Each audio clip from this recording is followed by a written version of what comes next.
శ్రీమాత్రే నమః. సద్గురు జ్యోతిష్యాలయం నుండి ఒక అద్భుతమైనటువంటి విశ్లేషణతో మనం ఇప్పుడు రాబోతున్నాం.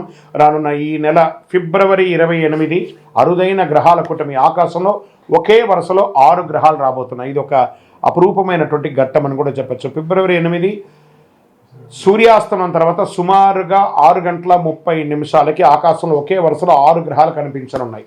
అదొకటి అరుదైన కూటమి. ఏంటంటే బుధుడు, శుక్రుడు, గురుడు, శని, యురేనియస్, నెప్ట్యూన్. ఎలా చూడాలి దీన్ని అంటే పడమర పశ్చిమ దిశలో చూడాలి. సూర్యాస్తమం తర్వాత సుమారుగా 6:30 మధ్య గమనిస్తుండడం మంచిది. ఇది కంటితో కనిపించేది శుక్ర, గురు, శని మాత్రమే కనబడుతుండొచ్చు.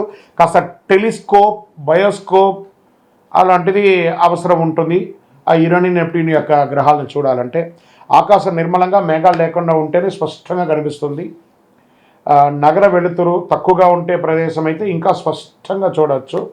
ఇలాంటి గ్రహాలు వరుస అరుదుగా చూడవచ్చు. ఆకాశాన్ని ప్రేమించే వారికి ఇది ఒక అద్భుతమైనటువంటి అవకాశం అని కూడా చెప్పచ్చు. ఈ యొక్క గ్రహ కూటములన్నింటి కూడా రానున్నటువంటి ఉగాది ద్వాదశ రాశుల్లో దాని యొక్క ఇంపాక్ట్ అనేది ఉంటుంది.